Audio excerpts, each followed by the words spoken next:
your feet, we're gonna vibe all night.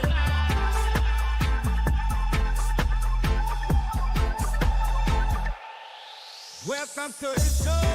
It's T with D. DJ spinning tracks. Got that reggae spree. Tune in the dots. Let the vibes be free. Late night session. Sip that turbo key. Come in on the late show. Sing it on the end. Hope you're feeling right. Cause we got the vibe so grand. Get cozy on the wine. With tunes that you be man. T with pizza spot. The best in podcast land. Welcome to the show. It's T with D. DJ spinning tracks. Got that reggae spree. Tune in the dots. Let the vibes be free. Late night session. Sip that turbo key. Come in on the late show. Sing it on the end. Hope you're feeling right. Cause we got the vibe so grand. Get cozy on the wine. With tunes that you be man. T with pizza spot. The best in podcast land. Welcome back, listeners, to our cozy nook. Where the beats go like pages in a favorite book. Settling, feel the rhythm in every hook. Tonight's the night, let's dance and cook. You have a great time, make yourself at home. In this real big zone, where the melodies from. See with pizza links out, where the music keeps you warm. Join the jam, find your peace in the storm. Welcome to the groove, it's tea with me tonight. Feel the reggae flow, let it make the world right. Come and find your comfort, you meet the other strike. With every track we spin, you take you to new heights. It's a place to chill, with rhythms that enchant. Join us the moment, let's give you all the chance. Conduct the sweet serenades, let the music dance. Hope you feel my prayer time, I swear on in that chair.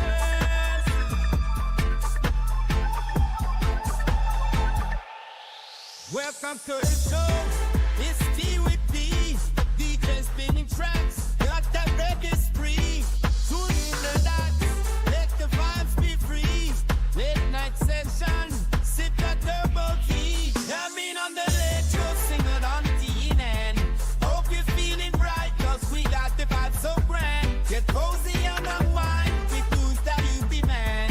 T with pizza spot. The best in podcast land. Welcome to the show. It's T with D. DJ spinning tracks. Got that reggae spree. Tune in the dots. Let the vibes be free. Late night session. Sip that turbo key. Come in on the late show. Sing it on the end. Hope you're feeling right. Cause we got the vibe so grand. Get cozy on the wine. With tunes that you be man. Tea with pizza spot. The best in podcast land. Hey, good night, host. It's time to unwind. Think favorite tracks. Leave your stress behind. Welcome to the show. This hour is just for you. Tea with peas, your crew. Where dreams is getting you. Come in on the late show. Sing it on the end. Hope you're feeling right. Cause we got the vibe so grand. Get cozy on the wine. With tunes that you demand. Tea with peas, the spot. Leave your sweet podcast land. If you're building living soil, Stash Base is your foundation. This is a premium dry soil amendment designed to build nutrient-dense media and support strong vegetative growth right from the jump. Stash Base isn't just NPK. It's loaded with organic and mineral inputs like calcium phosphate, crustacean meal, kelp, insect frass, rock dust, and biochar. That means macros, micros, and biology all working together. This is used to build soil and provide nutrition for plants in the vegetative stage. You can mix it into fresh soil, top dress, or side dress. It breaks down slowly with the help of microbes, feeding the soil over time. If you want healthy plants with easy feedings, it all starts with Stash Base. Available here at Growers House.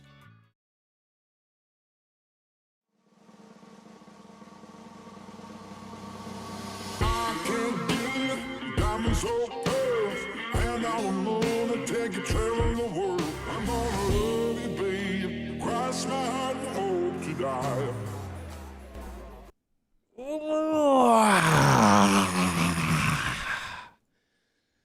Ladies and gentlemen, welcome back. It's time for a little tea with P, where the tea is beer and the P is me. And tonight we're talking all kinds of crazy, man, all kinds of crazy, because this is your one-stop shop for all things nudes, culture, science, health, you name it, nothing is off the table. Mrs. P, shout out to her working overtime today. Mrs. P, my co-host, my bride, how are you?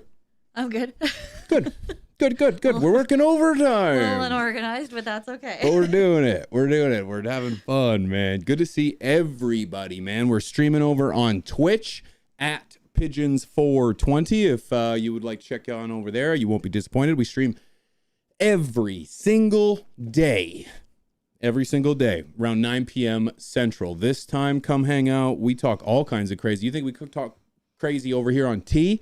Oh, we talk crazy over there, baby. We got an incredible show in store for you today. We're talking the rescheduling the rescheduling hearing that's going on right now in Arlington, Virginia. We're going to be talking about some corruption going on at the highest levels. Of course, you already know. And I've got a question for you. Are you smoking mids? I've got a feeling that many people listening right now are smoking mids and they don't even know about it. We're going to be talking about that, all that, and so much more tonight. Ladies and gentlemen, welcome to Tea with P. Boom. Look at everybody here in the chat. Good to see you here. Arden Lovett says, no mids here. No mids here. Recklin, good to see you, man. Welcome in. Double A. Holla. Idiom. What up? Olico. Hello. Don't be insulting my weed, bro, he says. Canopy's in the house, man. Drop a 4 in it. Hello, sir. T's got a garden. Yes, he does. Good to see you, friend. Welcome in. Martin Burnett. Good to see you. Smoking Granddaddy Green. Your mailman grows. What's up? John Lindsay. Always the first one here. Brethren. Good to see you, homie. Good to see you. Zach Omega, welcome in. I never smoke mids only. Shorts, yo, what's up? Cheryl, hello. Georgia. Grow Ohio's in the house. Good to see you. Two Smoky Scotland, good to see you. Lowe's Grows, hello, my friend. Welcome in. 8576, good to see you. Good to see you. El Canna Content is in the house. Good to see you, brother. Welcome in. Cannacan's here as well. Don, good to see you, friend. Welcome in. Long time. Who else we got in here, man? Blazing Arizona. Good to see you always. Good to see you, friend. Hello, good looking. Shout out to you and the missus. Appreciate you, brother. Soul Seeker. Hey, talk about good looking. There's the devil himself. Good to see you, friend. Motivated by Terps. What's up, dude? On a roll. Hello, sir. Techno Indigo. Hello.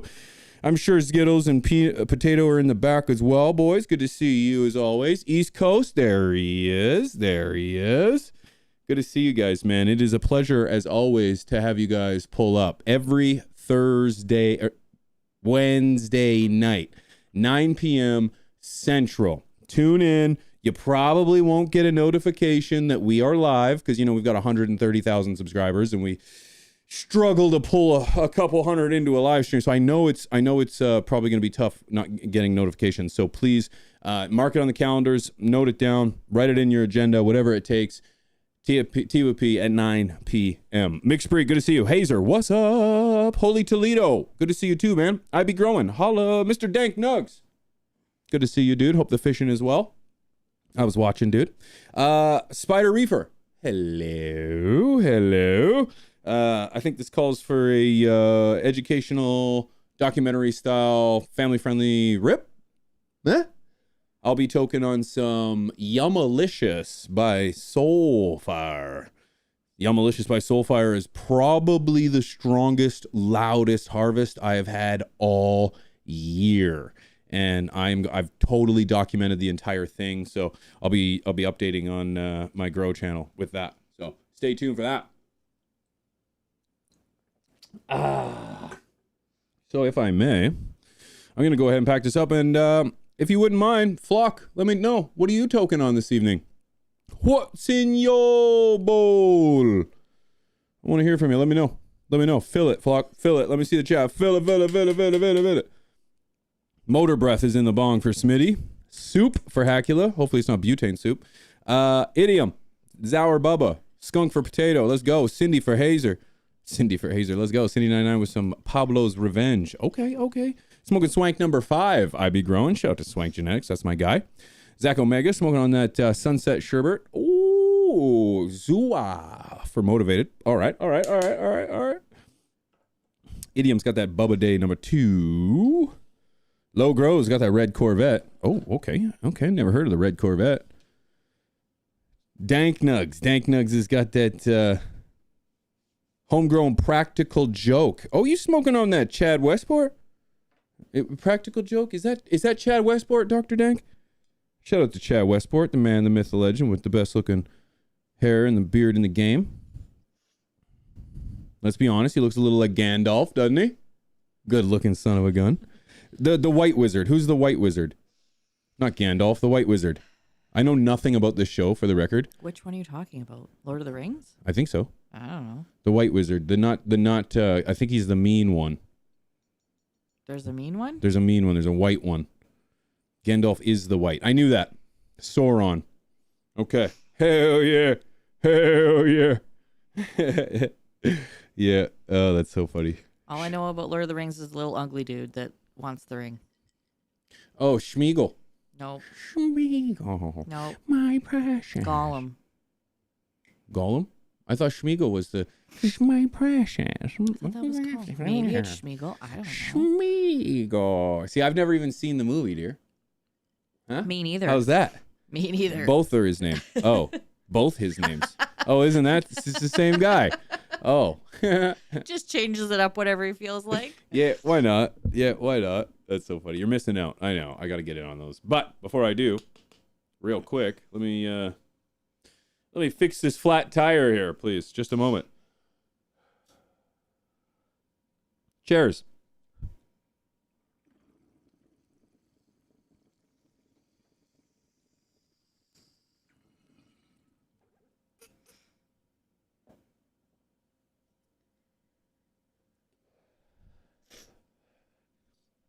So, ladies and gentlemen, as I before we change the scene, I want to show you this wonderful thumbnail here I made.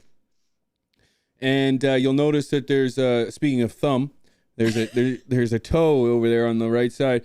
A couple toes. An orange toe. I am going to start every episode of Tea with P with the exact same invitation. Until I hear otherwise, I would like to formally invite the head of Smart Approaches to Marijuana, Kevin Sabet, to come on to my show. Or in fact, I will come on to your show. And I would like to have a friendly, open conversation about our plant, cannabis. He's been stated on the record many times saying that he would debate anybody in regards to his stance on cannabis. And I would just like to take him up on that. I have never formally debated anybody in regards to cannabis. In fact, I don't think I have formally debated anyone. So, other than my wife. And most of our views are the same. And so I think I shouldn't come off too intimidating, and I think it should be a pretty easy sit-down conversation between the two of us. So I would like to have that conversation with you, and if there's anybody listening that has the ability to take this clip and send it to him and get his attention, because he won't answer to me on X, because I have called him out on X many times, and I have invited him on the show, and I will continue to do so. So, Kevin Sabet, if you are listening, I extend the invitation for you to come and sit down. I got you. And have a conversation on the show. Shout out to Kumar for the 4 months, man. Shout out to the Kumar for the 4 months over on Twitch. Thank you for that. Much appreciated. Much appreciated. Since Christopher Moberly Okay. just mentioned, Yes. we'll bring this up now. He says he's watching the mail for his winnings. Oh, yes. Yes. Are the packages, every single envelope that I sent to America was sent back to me. Every single one that I sent, all 4 of them. Because Chaotic didn't want his. I'm going to have to pay some duties and duties and whatever else they said it was. Well, we have to drive across the border. Ye- They said is the easiest way. Yes. Okay. I either have to pay duties or I just have to drive across the border to send them. So- One or the other. So they're coming. So they're coming. Give me a little bit longer. Give me like a few days and I'll drive down there It's and I'll drop them off. crazy that it has become this difficult. Yeah, it's frustrating. To I didn't mail realize things. I didn't realize it would be that difficult. No. So yep. So they're sitting here again. I apologize but for they're that. coming. I apologize for that. But I will definitely make that happen. So I will keep you posted and move it on. I never realized it was so difficult to send packages that aren't pieces of paper to America. crazy. That's just not something that crossed my plate. So I apologize for that, and I'm working on it. Okay. And now we know for next time. Now I know for next time to just have it sent directly from Seedsman. Shout out to Seedsman. Yes. Use promo code Pigeons420 if you're looking for any kind of stuff. So I had to just make sure you guys are well aware of that, and I will keep you posted in regards to how that changes. So needless to say, yeah. Oh, you won't go Yeah, Bendo, thank you for that, man. you. Thank you for that, dude. Thank you for the re-up over on Twitch, man. Such a party over there, man. Christopher, I appreciate and understood the mail system has become nuts. Pigeons, thank you. No, I apologize, and I will certainly make sure we make that right. Okay? Thankfully, the border's only like an hour and a half-ish drive. Yeah, it's not too far. So, and there's somewhere like right across the border that does that for people, which is great. Yep. We just got to get it there. Yep. I'll make it happen, Captain. I'll make it happen. So this is wild, too. That's some tea, right? What do you got, Campy? Needless to say, with that being said, I think it's fair to say we can... we're going to be talking about... Oh, I was going to say we could just jump into the nudes, but this is more than nudes, ladies and gentlemen. This is the story that I wanted to start with tonight. And this actually started on X. It started by a post, then none other, of course, than Be Easy, who made a comment about some people just assuming small craft growers have good shit. But I didn't want to focus on that tweet. I wanted to focus on another tweet. I wanted to focus on the one that was made by Drew. Drew is sharing. He says, I think a lot of home growers don't understand that just because you put a lot of love into growing doesn't mean the weed smokes good. And I actually agree with everything he said. In fact, I responded to that tweet, just a little bit lower there, Mrs. P. I responded and I said, this is a bias that affects more than home growers. After people spend their hard-earned cash on weed, they don't want to admit it's mids. People in general need to quit being satisfied with mids.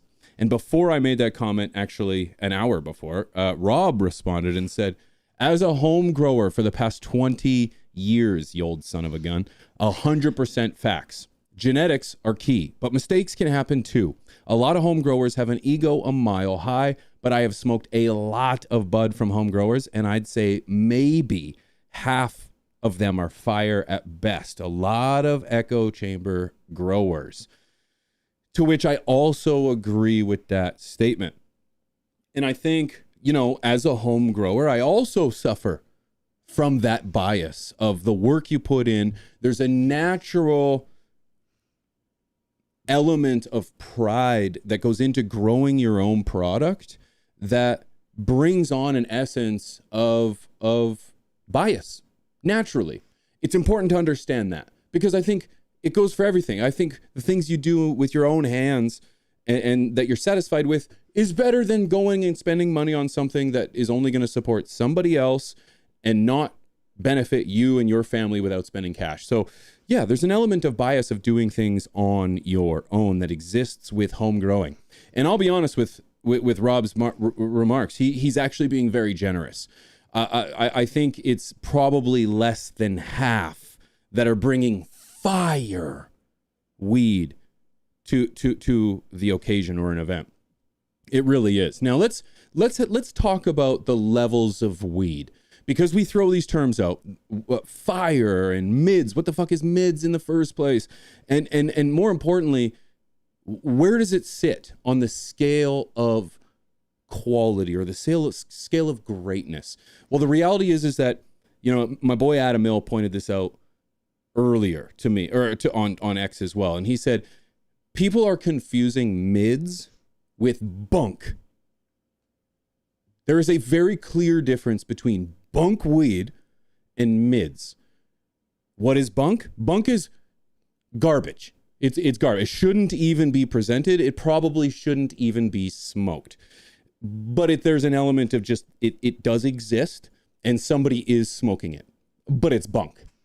And then you have a scale that works your way into the middle, where you have mids, where you have the majority of weed. Now there's levels to the mids. There's some shitty mids and there's some mids, and then there's some better mids. But in the reality, it just sits somewhere in the middle. It's not bunk, but it's not fire either. And I think in a crude way, you can really relate this to beer. Myself, I personally sit in the middle when it comes to drinking beer. I drink beer, sure, but I don't like beer. And then there's beer that, like, it tastes like ass, like fresh, soggy, right off the beach, nasty, warm, stank, sweaty ass. And I'm being generous. And then there's run-of-the-mill beer. There's just your Miller Lights, your Bud Lights, your Bud, your Coors. It just sits in the middle. And then you've got your, like, stank beer. Someone would call it like your fire, your connoisseur, if you will. And that's going to be like your Guinness, where that shit's like, it's like drinking tomato soup.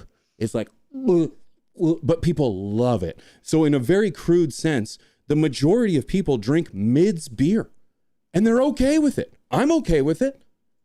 It satisfies my quench, gives me a little buzz, and I don't have to put up with the taste either way.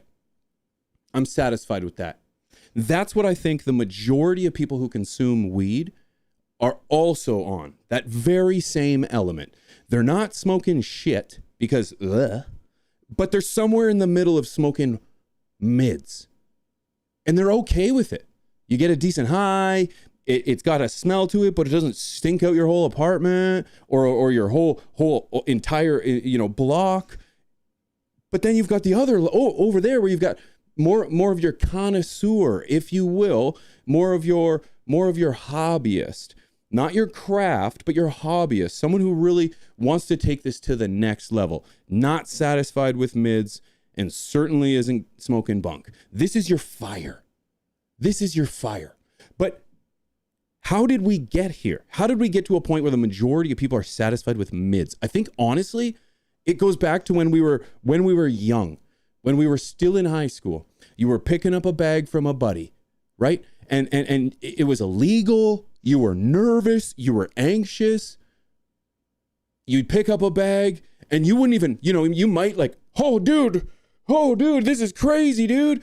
Oh, it was crazy shit, right? You put it in your bag. It was dark lit. You were in a back alley. He's handing it through the window and you barely even saw, but it's fire, right? It's fire because what you just went through was incredible. It has to be good. So you take it home and, you open it up and you remember, and I got a hair going through.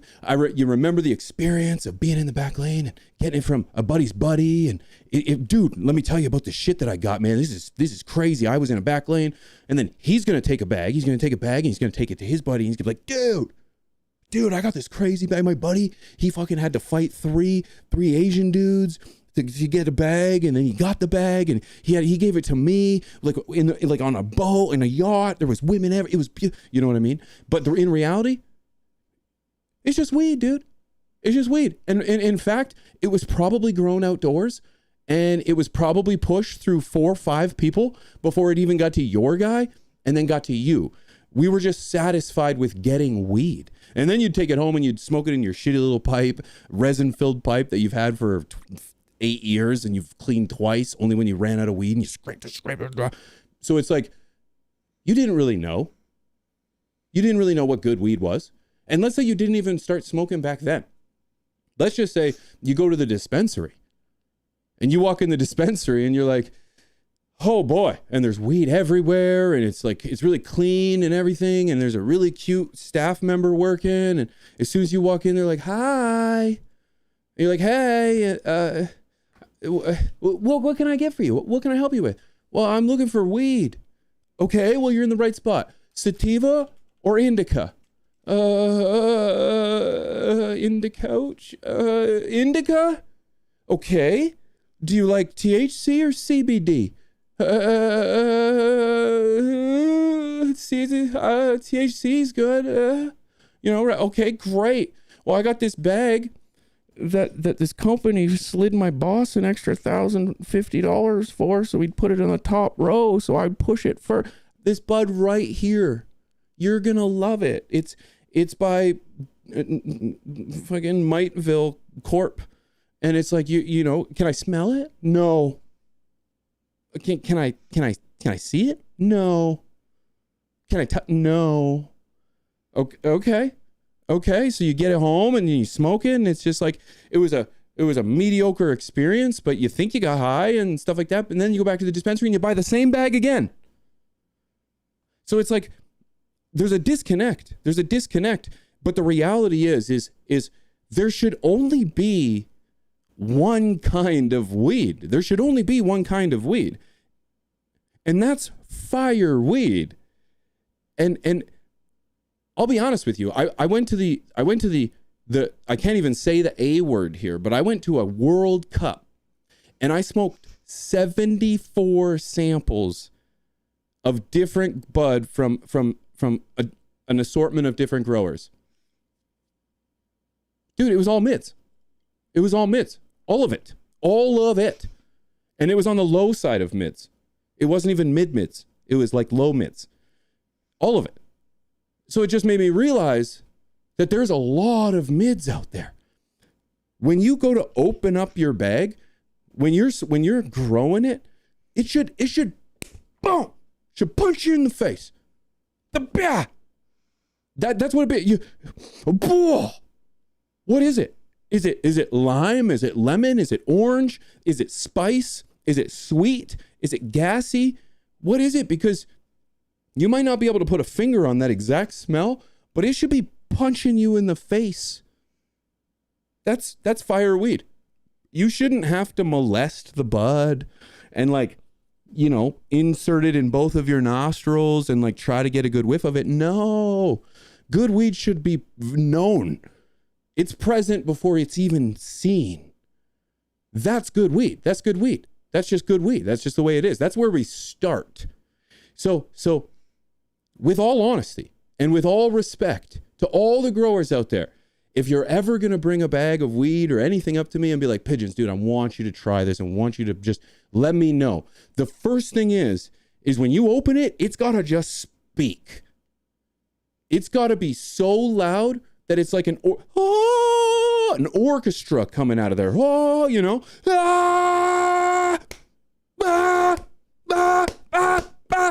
that has to. And if it doesn't pass that test, nope. You're probably smoking mids. And then if you want to go one past that, it's like once you touch it and you feel it, it's sticky, it's icky, sure. But you got to get high off of it. It's got to do something to the point where it's like, you high, dude? I think so. Nope. No. It's like it should hit you. Now, of course, there's different levels. There's different acceptabilities where it's like different levels of high. What's good for what? But it should meet those needs that you have for it. There shouldn't be anything left for it to be like, well. Nope. No. And maybe it doesn't, maybe it is good weed, but it doesn't speak to you. And that's just another element too, where it's like for me, I'm not an orange fan.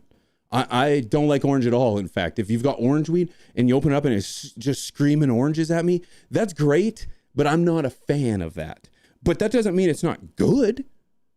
It just means that I'm not a fan of it. So I think most people are smoking mids and they're satisfied with it.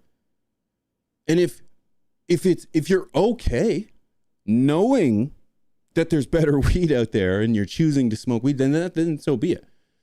But just know that good herb should really be known before it's ever seen. And that should be the first element of expectation when you're presenting your flower to somebody. So I'm curious what you guys think, as always. That's my opinion. But what do you think? Because I'm curious. I am curious. Do you think most people are smoking mids? Is there a lot of hidden fire out there? Or is there just a ton of mids getting pushed? There's corporations out there, like Glass House, for example, that has millions of square feet. This is, of course, a legal operation. Millions of square feet of canopy. And there's no way. There's just no way all of that is fire. Maybe I'm wrong. There's no way. And if they're pushing the most weight, I think Curaleaf is actually pushing the most weight in regards to the legal market. Is it fire or is it mids? I already know the answer to this. But my question is to you. That's my opinion. I think most people are smoking mids. But you don't need to be a victim, ladies and gentlemen. Quit smoking mids. Quit being satisfied with mids. Grow your own. Use Stash Nutrients, baby. Oh, what a transition. StashNutrients.com. Ooh, hit yourself up with some quality dry amendments that will put you well on your way to growing some fire. Genetics are key. But let us help pave the way there with some high quality dry amendment nutrients, guys. StashNutrients.com. Okay? So, first thing I see, Freaky Nug says yield doesn't mean shit. You're absolutely right. You're absolutely right. I'll even go one further, Freaky, and I'll even put it out there that I think that the bigger the buds are, the less potent they really are. Less potent in cannabinoids and in terpenes and flavonoids. All the great harvests that I've had were small, tiny buds, but boy, they were the loudest buds in the batch. Smallest, but loudest. So it's like, I don't know. Does biomass equal or negate the potency? That's up for science to tell. But through my own anecdotal evidence of an ego that's mile high, okay, I'll be the first to admit it. I've been growing for a very long time. And I haven't always grown fire. In fact, I don't always grow fire. I wish I could say every plant was fire. I wish every harvest was fire. But as a home grower, that's not true. That's not true. I simply do not have fire harvest after fire harvest after fire harvest. I'm lucky if I can get like 2 or 3, like I'm lucky if I can get 2 or 3 in one batch. I'm gonna harvest like 8, 9 different genetics at once. That's a little bit exaggeration. 8 or 9 plants, maybe 3 or 4 genetics at a time. And I'm lucky if I can get maybe 2 of those to be like, ugh, the ones where I'm like, boys, this right here, boom, I want you to try this. So it's like, even as a home grower. So that means even as someone who's going to purchase product, you're not going to get fire every time. And that doesn't mean that comes at the cost of the company to which you're purchasing. I would be pretty hard pressed to get a sample of something and then to try it and be like, I will never try that ever again from that company ever again. Except for low key, I can kind of blend this in with another story that we have in regards to this dispensary that's opening after poisoning 2 people. Okay, I might not try that product again. Yeah, there's a dispensary that's reopening after 2 people got poisoned. Real quick. Dispensary that sold cannabis used in 2 poisonings could reopen this month. A cannabis dispensary in Garden River First Nation is eyeing a potential reopening later this month after a pair of poisonings that left 1 person dead and another hospitalized. Little Green Garden has set a tentative date of July 20th, while ownership awaits test results from Health Canada, according to a post made on social media yesterday.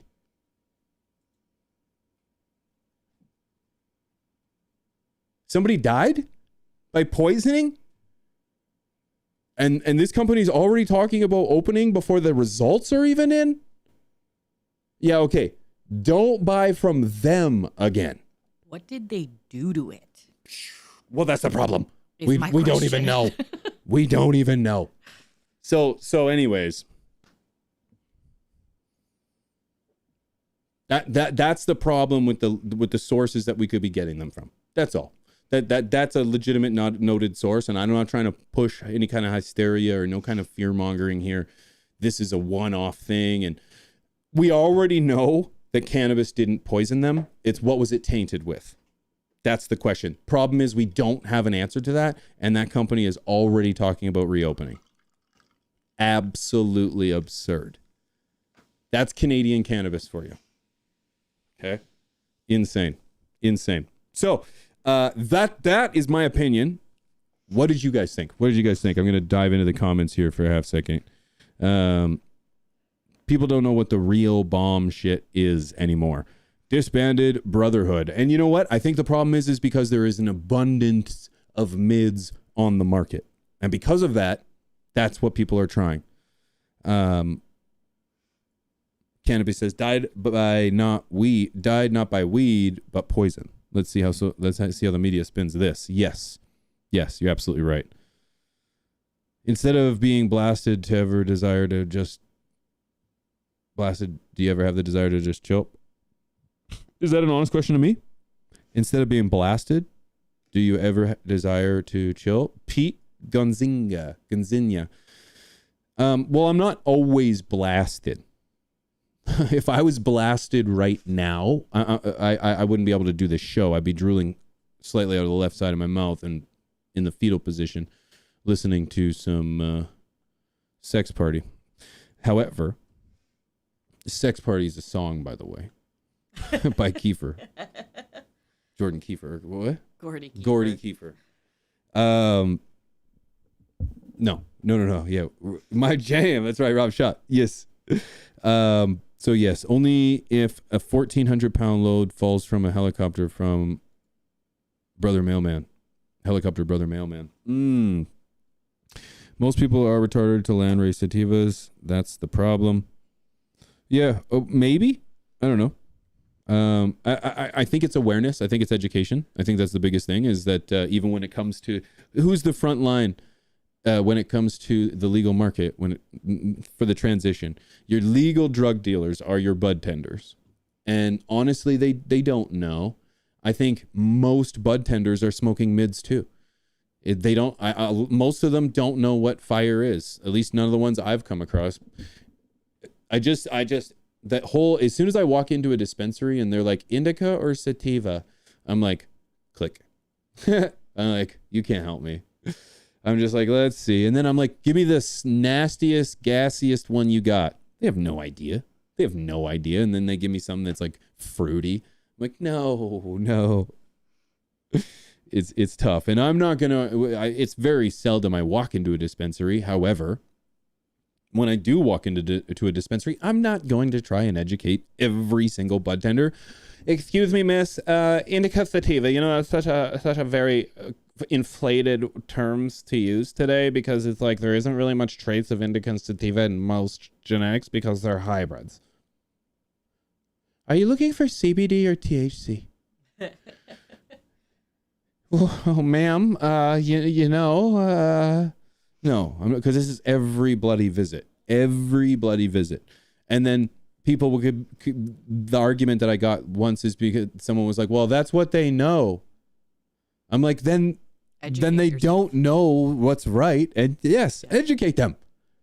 They're ill-informed, and you are sending them on their way, ill-informed. And I understand bud tenders are not doctors, and not all bud tenders can sample the stuff in which they're buying. But I do think if you are going to be a bud tender, I do think it is kind of on you to do the diligence to kind of stay sampled and kind of, stay relevant to what's going on in the world of good bud. So I remember the one time I took my mom in to find stuff, and I asked them, what's your favorite?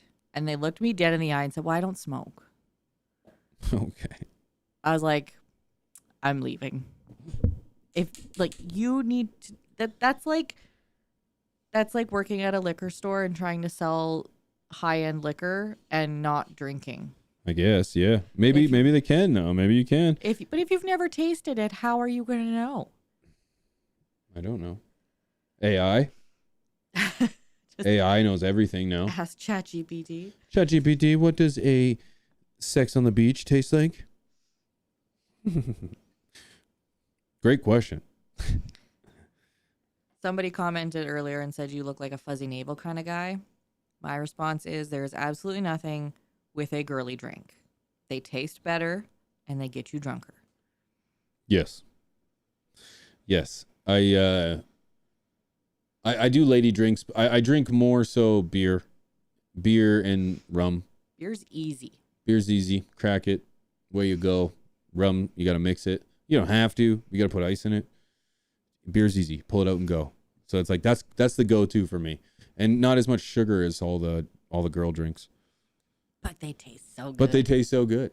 One thing I wanted to mention or ask to you guys too is, what do you guys think about, okay, so you're a bud tender and you go to work and your boss says that you cannot consume on during work hours. What do you do? Cheers. This is for documentary purposes.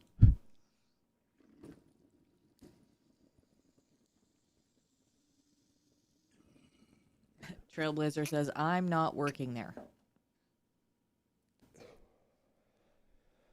Call in sick.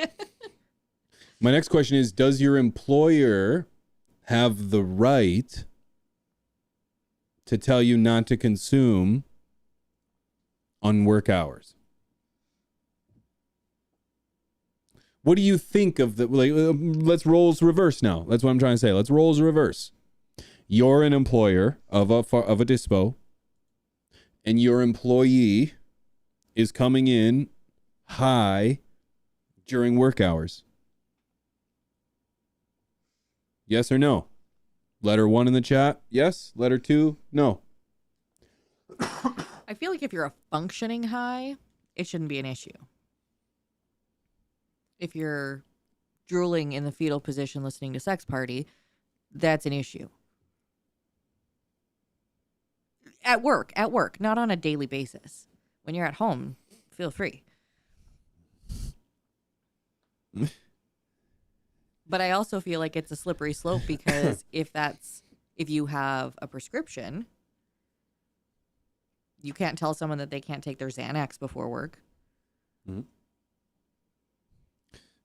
So I do think it is interesting through this very scientific, very informative poll I did between Twitch and YouTube, how the roles reversed for almost everybody. Everybody, when I said you're the bud trainer or bud tender, shout out to bud trainer, when you're the bud tender and you found out you can't consume during work hours, you were like, fuck, I'm not working there. But then if you're the boss, now it's kind of like, well, okay, well, what do you mean high? What do you mean under the influence? Should it be a general policy to not consume during work hours? Or should it be on a case by case basis where there's leniency. However, if you can't perform your duties, well, that's reason for dismissal. I think and that's fair. And that's the case no matter whether you're on drugs or not. If you can't do the task at hand. Yeah. Now, but what if you stink? What if you perform your tasks at the best of your abilities, but you reek like a joint? No, you got to be discreet about it. What if you reek? What if, okay, I can do my tasks, boss, no problem at all, but you reek. Or your eyes are just bloodshot.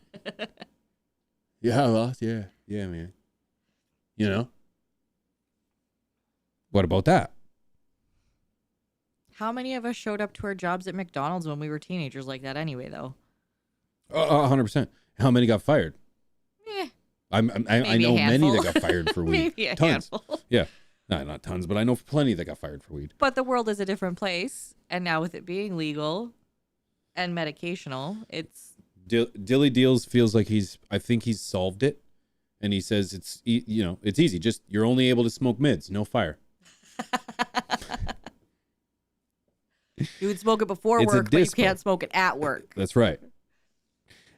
ATX Organic says discretion is key. I keep red eye drops on me. Eye drops on me. Yeah. Dr. Rapotnik on YouTube says it's a dispo. Fine with me. And as far as the smell thing, like, it's the same if you smell too heavily of cologne or if you smell like BO. I think if you're in a professional setting, you should smell nice. Yep. Yep. I feel like Heavy scents of any kind, I think, are a little... I feel like that should be part of societal norms. Is basic deodorant. It's not. No, it is not. It is not. Because I honestly, and I don't know what's worse. Here you go. This is just, I don't know how many people get coffee in the morning. And sometimes when I get a coffee in the morning, male or female, this is not sex specific, hands me a coffee and it reeks like some form of cologne or perfume. Yeah. And every sip, there's no coffee. It's just nasty spring. Yeah. It's not refreshing. What's worse, that or BO?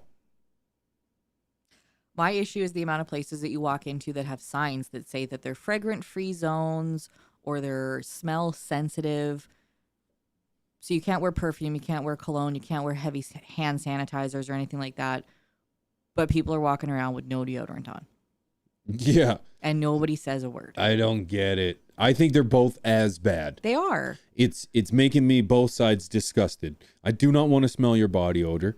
I don't know why that is even a thing. It seems to be somewhat culturally specific these days. I don't understand. I feel like it's normal just everywhere lately. But not only at Walmart. No. It's not. It's everywhere you go. I don't know. But everywhere you go is getting it just seems it just seems like it's very culturally specific. And or don't get me wrong, there's a lot of dirty people of all races, but bottom line is body odor stinks. So does excess perfume. Bottom line, it's nasty. Both lines. Just be smell aware of yourself. Yes. And needless to say, back to tie this back in, it's like, if you can't perform the functions, I think it should be very specific in the rules. And the reason I pulled this up is there's a dispensary owner on X that I follow. I think his name is Ryan. I wish I could pull it out for the sake of me right now, but I can't. He asked this and he got a lot of hate. He's a dispensary owner. He specifically said, as a dispensary owner, I tell my patron or my employees that they cannot be high on the job. And to me, I think you're the employer. So you're the one that sets the level of rules. The employee or the applicant is the one that decides if they want to take the job at the end, right? So the applicant is signing away to that. And I think the employer has every right to do so. And if they want to try to run a successful business, they should have the right to set that tone. If you hire me, I will 100% be high on the job. and you will 100% have no idea, because that's who I am. I am me. I am high. Like, Pigeons is high. High is Pigeons. Welcome. This is me. All right. You wouldn't have a clue. You wouldn't have a clue. You would know if he wasn't high. Sure. I'd be sweating like a dog, pale in the face. You get quiet. Falling apart. You get so quiet. the reality is the employer can say, sure, don't smoke weed. And I think as the employee, you have the option of saying, hey, I am going to be high as a kite. You have no idea. And you really just wager it every single time. And I wouldn't, and if my boss was ever like, you high right now? I'd be like, no. I'd never admit to it. Like, are you kidding? No, of course not. Are you high right now? No, I haven't smoked in days, boss. Haven't smoked in days. He's like, fuck you. I watched you last night on Twitch. Oh. Last night, not before work. Eh, boss? Hey. So it's like that. You know, it's like that. You don't incriminate yourself. You know, have respect for your own being. Have respect for yourself. Don't portray yourself in a way that you don't want to be portrayed. And if you would like to take on that stoner-esque persona where you just, you're just let it all go to the world, naked to the wind, and you want to smell like weed, you have that prerogative. And I think power to you. I'm not going to think any less of you. I would much rather smell a dude that smells like weed than perfume or BO. You're welcome in my circle anytime. I'll just put it that way. You smell like weed? Come here. So that's the reality of it. But that has consequences. No different than if someone has tattoos, right? You can put heaven, and put everything on you. Heavens, you can put anything on you that you want. However, some employers, some employees, some opportunities might close, but others might open. That's just life. That's just life. So to each their own. To each their own. We had this conversation a while ago about whether or not a pilot, we just up the profession. Yeah. Remember, up the profession. What if it was a pilot? And there was a lot of people who were like, no, my pilot should not be able to consume before we get on a flight. And I thought, hey, if my pilot needs to smoke a joint before he to calm his, is it medically necessary? What does he need it for? Yeah. Did he get certified smoking a joint?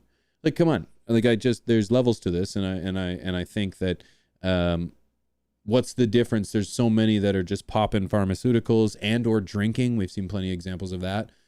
Drinking and then flying and having very successful careers.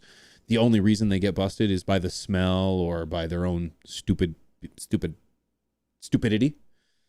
So any goose. What about a surgeon? I think the exact same thing. And here I am. You guys know me. I'm a surgeon, a neurosurgeon, brain surgeon. Is that what a neurosurgeon is? Yes. I know this. Of course, that was a silly question. I am one. If I needed to smoke a joint before I was going to do something incredibly important. Now, there's levels. See, for me, I personally, but then how does this, okay, hold on. Let's do scenario. So when I was in university, I found when I studied, smoking weed right before I studied, putting on music, and then like really dull, and then studying worked wonders for me. However, when it came to writing the test itself, I couldn't get high before the test. If the test was at 1:00 in the afternoon, I could get high at like 10 or 11. But then I needed to just like really that was my focus. Like I would get high in the morning, but then there would be a cutoff period where it was like, okay, focus. If I smoked a joint right before a test, I'd probably be maybe a little scatter. Maybe, depending on the joint, depending on the power, depending on all these things. I would probably be a little bit scattered because I'd be nervous. So I know my abilities. If I just insert another career right there. Now, that was school for me. Pilot, surgeon. If that surgeon needs to smoke a joint first thing in the morning for surgery at 1 so that he can be in the most optimal position in life to do the most incredibly tactful and complicated and stressful mission, then yes. Why would I say no? But the problem is I would argue that many of those kind of level of professionals aren't doing weed based on just the profession. A lot of these are older people I believe alcohol is their vice. And so, and maybe I'm out to lunch, but you know, Hollywood has shown me otherwise. So I know everything. And so it's like, so if they needed a drink, some of them are drinking at night and coming in drunk in the morning. But anyways, I'm going to digress. How do I know? Because I watch TV. So anyways, it's like, it's like, just insert the vice. The norm is that when you get high, dude, you really have a hard time really just like formulating all your thoughts, bro. You know what I mean? So it's like people just think that, man, there's no way I could really do something important right now, man. But in reality, there's a very high level of medicinal properties that this plant offers that bring people to their full potential in times of urgency and in times of critical thinking, and so on and so forth. So, any goose. That's my points as I kind of stumbled to finish, but that's what I think. What do you guys think? What do you guys think? And if for any reason, as I always do, I tend to ramble because I like to get philosophical about weed because I don't think we've done that enough. I don't think mankind has really like harnessed. We are, as a human race, the most advanced at the highest level of our articulatable IQ. And maybe you could argue that we aren't, but I'm going to argue that we are. Okay, for the sake of this argument. I'm right, you're wrong. And we haven't utilized to its full potential cannabis for over 100 years. In the totality of time, I know that that's very small. But knowing what we know now, imagine what the world would be like if the science of weed and society all moved together at the same time. How enlightened, I say that because the term has been perverted, how enlightened would we be today? And weed is just being very, very specific. I mean drugs as a whole. I mean psychedelics as far as psilocybin and LSD and DMT and all these other things that are going to get this podcast age restricted. Damn it. But imagine for the last 100 years, science, drugs, and human beings in society all advanced together. Just imagine where we would be. You wouldn't just have hippies in the crooks of society and shamans in the crooks of society practicing what they know to be true, and society and history has proven that there's something to it. Because there's mushrooms on the walls of the pyramid, which is insane. And it's documented throughout time that there's levels of psychedelics that have been utilized by mankind. But we said no for 100 years. I can't imagine where we would be. I can't imagine where we would be today. I think it'd be huge. I really do. I think we would be so much farther ahead than we are, and not necessarily technologically advanced, but we wouldn't be so tired. If the world gets woke, we've been tired because we're overworked, we're over pharmaceuticalized, we're highly stressed, underpaid. We've been tired for a lot longer than 100 years, but we've been tired for a long time. Imagine if we were to be enlightened, if we had been enlightened over the last 100 years.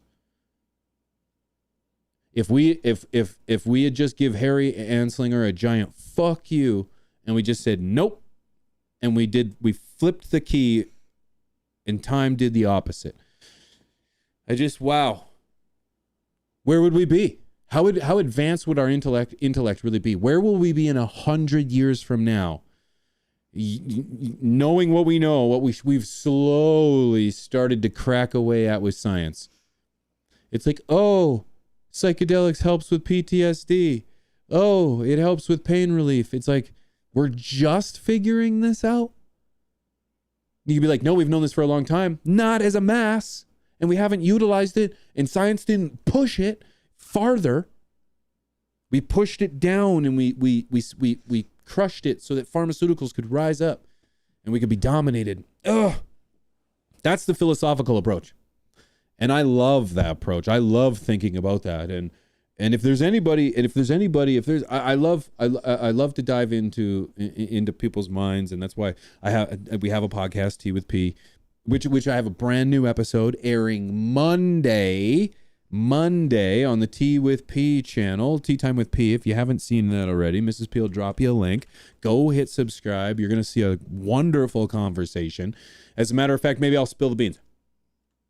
I had 2 conversations. We got one coming next week and another one coming next week. But Monday, we sit down with the Mendo Dope Boys.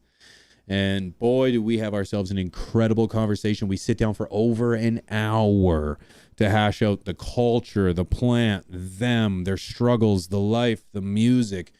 And I think you guys are going to absolutely love this one. So hit that link. Mrs. P will drop it in the Twitch chat too. I did. Oh, yep. Twitch and the YouTube chat. I did. Oh, that's why it's not loading again. Stupid chat. So yes, go and cash that. You won't be disappointed. So Garden Quest said, I would like to think school would have been better if the teachers could have got stoned at lunch. I had an English teacher in high school who was a medicinal patient. He was by far my favorite teacher I've ever had.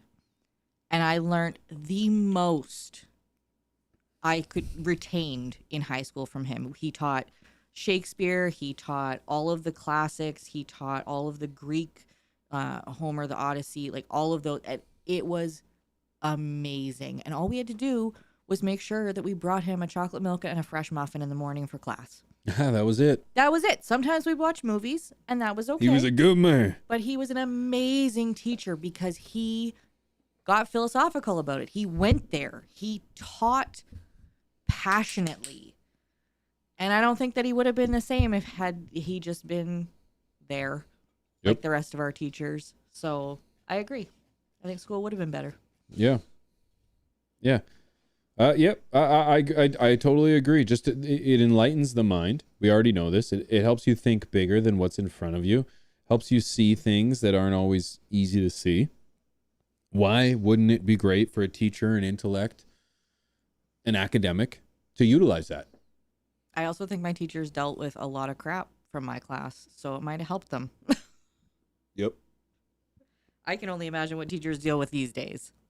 I can only imagine. Literature teachers be chief, and you know what? I had a Greek poetry professor in university, and I'll be honest. I just like saying I had Greek poetry, and it was tough. It's not my cup of tea. I think I pulled off like a B- and maybe a C. Oh boy, it was tough. But anyways, she definitely chiefed 100%. I didn't know, but she does for sure. Now, for documentary purposes, I love all of the books that you brought home from that class. me too.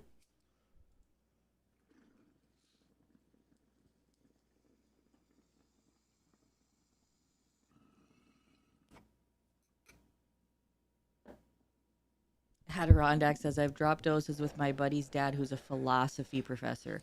That would be an insane conversation. Yep, 100. I would love to just sit and chill and fish with a philosophy professor. I remember the conversations that you'd come home with from your philosophy class.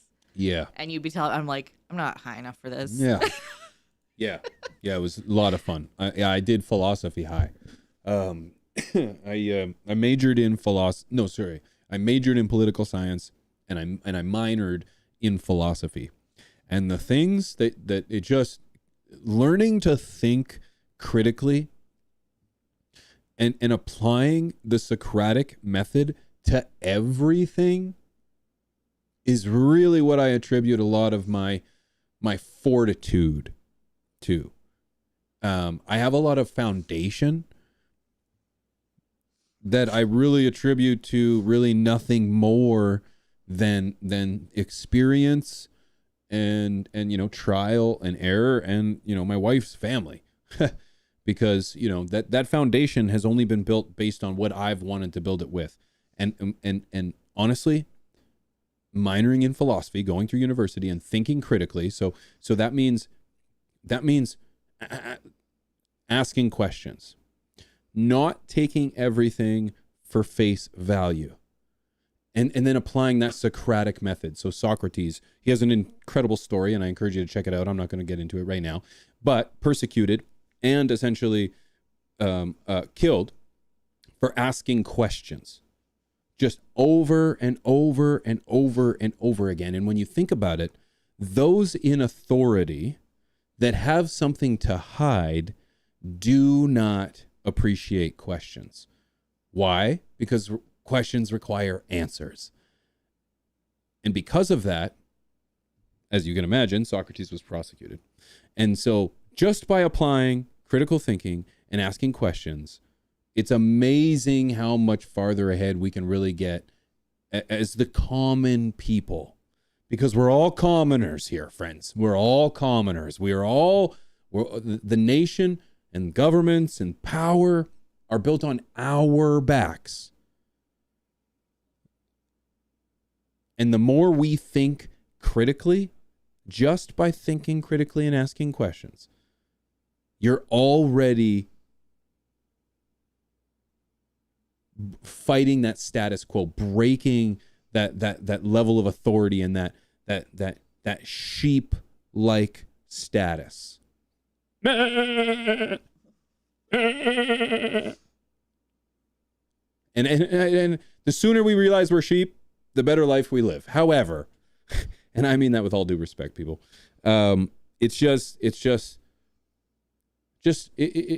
think. Don't be taken advantage of. You can apply this to everyday life. Everyday life, somebody is trying to take advantage of you. I have a 15-year-old son who's trying to save money. And he's trying to learn how life works. And I wish I had a dad to teach me these very lessons that I had to learn when I was much older, that everybody wants your money. And everybody's going to convince you that you need to give it to them. But the reality is that nobody earned your money or deserves your money more than you and your family. But no voice in your family or in your head is sticking up for you in the way that everybody wants your money. So it's like they're trying to take advantage of you. They're trying to exploit you. And the softer we are and the more we comply and move in line, the more we get taken advantage of. And as I speak to other men, you are the front line of defense of exploitation for your family. So every dollar, every ounce of effort and sweat and tears and stress and ounce of love that you have to give up is what your family's not getting.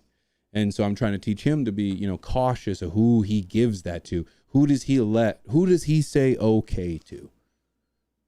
Don't give everyone a yes. Don't give everyone your time. Don't give everyone, everyone deserves a smile. But not everybody deserves your time. And perhaps that's a very selfish thing to say, but the sooner you realize that there's a lot of people out there that are just trying to steal your time, you learn to realize that you want to hold on to that. So I guess the whole point of my story is don't smoke mids. Trailblazer says, show the books, P. Show the books. I have shown the books. I have stacks. Fucking I have 4 years stacks, worth. bro. I got stacks of books, bro. I have all your Greek poetry ones upstairs on my bookshelves. I stole them. Hawaii's got a good one here. I had a biology teacher in high school who was the most hardcore, gave everyone detention. He grew and was a swinger. As soon as I mentioned knowing his friends, he never gave me detention again. We burned in the office. That's hilarious. Yeah. Skeletons, hey? Skeletons. My biology teacher had a dead dog fetus in a jar. And when we were bad, she'd bring it out and make us stare at it. It was That's kinda scary. weird. It was scary as hell. She had all kinds. That of would not things be in allowed jar. today. No, we had to do the dissections too. I feel like they don't do that anymore either. A dissection? We did. Is that how you pig say that word? Dissections? Uh-huh. Yeah. How do you say? Dissection? Dissection? No, I have no idea. Dissection? It just sounded funny. It's a funny There's word. bisection, dissection. We did the pig heart, pig lungs. We did a squid. We did frog. I feel like you don't do that in high school anymore, and it's sad because that taught me how to keep my lunch down and not throw up in front of people. Yeah, dissected. Yeah, Yeah. that's what we said. Yeah. Dissected, yep. It just, I haven't heard that word in so long. Because they don't do it anymore. Shadowborn Genetics, good to see you, friend. Long time. No, you're probably right. Probably right. Going through grade 9 this year, I was shocked at the amount of stuff that, like, I was like, Mrs. P's not in grade 9 for the record. no, I feel like we went through grade 9. No, little P going through grade 9. Some of the stuff that he brought home, I was like, you haven't learned this yet? I feel like I learned this in like grade 4. And then some of the stuff I was like, why are you learning this? It was weird. It was a weird mixture. The education system is messed up, but I think we all know that. It's kind of insane as you're watching your kid go through it. It's like, I knew it, or I thought it was messed up going through it. Like, what the hell do I need all this information for? Fast forward 20 years, still don't need half of that useless information. Nope. And my son's going through it, and they're doing the exact same shit. It's like, yeah, I read that book. It's like, wow, the school system doesn't evolve at all. And I have a hard time not There's just no telling modern him, shit? like, just get through it. You don't need this in life. I know. Because I don't want him to have that attitude. See, the thing is we talk to him though really Yeah. well, and we're very tight, and so when he gets home from school, it's like, yo, what did you work on today? ... And throughout the semester, we're checking in because we want to see what the grades are throughout the semester, what the class is like. We're very involved, and it's almost to our discredit, not to our discredit, but to our disadvantage, because he didn't hand in like 4 assignments or something for a class. Oh my God. And he's like, well, I don't have to. And I'm like, what do you mean? He's like, well, I was like, it's due. He's like, there's no due dates. I'm like, excuse me? And apparently the high school, you don't have a due date. So the school division. The whole school division. You're not allowed to dock province. marks for late assignments. If they hand it in on the very last day of school, you still have to grade it for full marks. You can't dock marks for late assignments. Like, how crazy? What does that And I'm teach like, them? and he's like, I don't have to. I'm like, oh, okay, all right, shit, all right. And then to top that off, he's like when I was going through school, I had nobody to do it with. I had like homies that I kind of like gravitated towards. I was in the nerd group, I was in the jock group, I was in the stoner group, I was in like I kind of went everywhere. I was in the chess club. I kind of went in all the groups because I never really had one subsect of friends. I just kind of revolved everywhere. I moved everywhere I went, so it wasn't there long enough. But the thing is like, what was I saying? Handing things in on time. And Moving groups. no, I totally lost this. Sorry, I didn't know where you were going with it. So. No, I know. I segued slightly. What were like? We were talking about how they don't dock marks for late assignments. We're trying to teach him that, like, that's not how life works. You need to fly an airplane now, guys. Yeah. Oh. So yeah, needless to say, I didn't have anybody to go to school with, so I had to figure it all out on my own. That's what I was trying to get at. So it's like I couldn't like figure things out with anybody. Well, we figure all the shit out with him. So oh my God, we had a donation earlier and I never shouted it out. It was $5 and I'm an asshole. Oh my God. It was 702 Exotic. 702 Exotic. Probably left because there he is right there. He's like, I'm an asshole. 702 Exotic. I need a full dead stop because I never shut my fucking mouth for more than 30 seconds to acknowledge the donation, sir. Thank you very much. It's that shit that keeps the wheels on the bus, and I can't even acknowledge it. 702, thank you so much, bro. I really appreciate you, dude. That's why they're on Twitch. There's a very obnoxious noise that goes off when someone donates, okay? That way I know exactly when it happens, and I can't miss it. My question is, Thank you, Exotic. what the fuck is going on with the likes on his donation? It keeps going from 6 to 7 to 6 to 7 to 6 to 7 to 6. Somebody coming. If somebody's doing that, please stop. Well done. No, keep doing it. Everybody do it now. I have a teenager in this house, and I have heard 6, 7 way too many times. But I'll remember, I can't remember what I was just talking about, but I'll remember and acknowledge a mid-rant 15 minutes later. Yeah. Yes. Yeah, dude, thank you so much for that. I appreciate that as always. My point of this whole thing is that we're doing things with him, and so he's calculating his grades before the end of term. So he's like, but Dad, I only have to get like a 40%. 14% on this exam to pass the whole course. Yeah. I was like, son. On his math. I'm like, if you can do that math. It was math test too. I was like, dude, you know, math's going to get you in trouble. Okay, son? 14% is not respectable. I can appreciate that you are trying to work it out in your head. But he's like, no, I'm going to be good. I'm going to be good no matter what. I'm like, you need to study. You need to study, boy. He's like, I'm like, okay. And all year we were very like, and always, not just this year, we've always said, like, I don't expect him to be an honor student. I grew up in a house with an honor student, and I was held to that standard, and I never met it, and I felt like crap. And I swore I would never do that to my kid. I don't care if he's an honors kid. He just needs to do his best, and he needs to pass. He is an athlete. He's not an academic. That's okay. But he needs to at least try. There was a lot of not trying this year, and we had a lot of conversations about that. At first year of high school, let's not air out all this shit online, because his friends do watch it. Boys, go to bed. None of his friends should be watching this. We're a young family. We're a family of 3. He's our only boy. We've never done this before. It was a hard transition. It was difficult. But no, he is very good at math. He's very good at everything, and he knows it. He just has to put in the effort now. But needless to say, I know he's not listening because I can hear him in the other room gaming. Yeah. So he ain't watching. But anyways, we're a young family. I love sharing with you guys. He doesn't watch. He's embarrassed by us. Yes, we're embarrassed. We're not cool parents, apparently.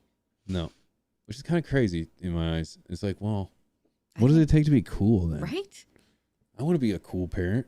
What do I have to do? Clearly weed isn't cool. No, the day that he was like, why can't you be more like G's mom? I'm like, in what way? Like cool. Tall, blonde, gorgeous, well-dressed, put together. What do you think? Like what? I told her. She laughed. She's like, what? I was like, I don't know. That's an unachievable goal. It's a very unachievable goal. I think I should be a Will Smith impersonator. Right? I think he would love that. Mm-hmm. Yeah. Yeah. Yeah, that's all right. No, it's all good. It's an unobtainable goal. You can't be cool in your kid's eyes. Nope. And if you are, you're doing it wrong. Yep. You're doing it wrong, I think, in a way. Let's move on. Because I did want to mention an update to another story, ladies and gentlemen. Oh yeah, we did have stories. Yes, we did. And this one's an important one. This one is involving 2 very critical elements in day-to-day life for the average American. And that is cannabis and guns. Cannabis and guns. And USA Today has an article breaking down the recent development and the recent decision by the Supreme Court that has decided that regular cannabis use cannot be enough to negate or infringe somebody's Second Amendment or right to bear arms. And it goes as follows. Supreme Court loosens law barring marijuana users from owning guns. Is that good enough? Ladies and gentlemen, it's fair to rejoice. I think this is a fantastic decision. And it goes on. The U.S. Supreme Court ruled that a Texas man's routine marijuana use does not justify a felony. Whoa. Sorry, I clicked on the more. U.S. full summary. Okay, marijuana does not justify. So Texas man's routine marijuana does not justify a felony charge for possessing a firearm, narrowing the scope of the 1968 Gun Controls Act ban on gun ownership by unlawful drug users and bolstering Second Amendment rights. The decision drew support from gun rights and cannabis legalization groups and opposition from gun safety advocates. So, real quick, we did cover this story in the past, and I want to give my 2 cents right after the bullet points. On June 18th, 2026, the Supreme Court held that regular cannabis use is not sufficient grounds to criminally charge a person for gun possession under the Gun Control Act of 1968. The Gun Control Act of 1968 makes it a felony for anyone who is an unlawful user of or addicted to any controlled substance to possess a firearm, punishable by up to 15 years in prison. Ali Hamani, a dual U.S. Pakistani citizen, was charged with possessing a Glock 9mm pistol while admitting to using cannabis, quote, about every other day, end quote. But he was not convicted of any other alleged crimes. The Fifth Circuit Court of Appeals had previously ruled in Hamani's favor, citing the Supreme Court's 2022 decision that gun regulation must align with the nation's historical tradition of firearm regulation. The Justice Department says the provision is used to charge... The Justice Department says the provision is used to charge over 300 people each year for gun possession while being an unlawful user of a controlled substance. So, after an entire Supreme Court hearing, it took a dual citizen, a Pakistani American citizen, who was in possession of not just cannabis, but also cocaine, and was being investigated by the FBI by his connection to the Pakistani foreign guard, to come to the conclusion that firearm ownership in America should not be infringed by those who use cannabis. That seems a little crazy of a story to me when you put all of that together. I got a hair in my mouth. However, I think it is fair to rejoice that we have a Supreme Court, the highest court in the land, has ruled that your use of cannabis will not infringe upon the Second Amendment. I think is pretty fantastic. Now, of course, there's going to be some caveats to that because, as the first statement said, they only find it inconsistent with the way the 1968 law is worded. So, does that mean that I say we as a Canadian, does that mean that as an American you are free to own firearms and use cannabis without any regard? Absolutely not. Or any with disregard? Absolutely not. But what it means is now there's a opening. There's a vacancy of policy that I could imagine will get filled at some point. Because, there's plenty of opposition against cannabis. There's plenty of opposition against firearms. And when you put two of them together, it does seem as if you're going to naturally have plenty of people against that. So it just leaves an opening now for for policy to be wedged in there to kind of make that up. So be on the lookout. Understand who your politicians are. From a local standpoint all the way to the federal standpoint, just make sure that when you're aligning your vote, when you're sending your vote or casting your vote, it aligns with your ideologies, your beliefs, and your ideals. I personally feel like this is a big win.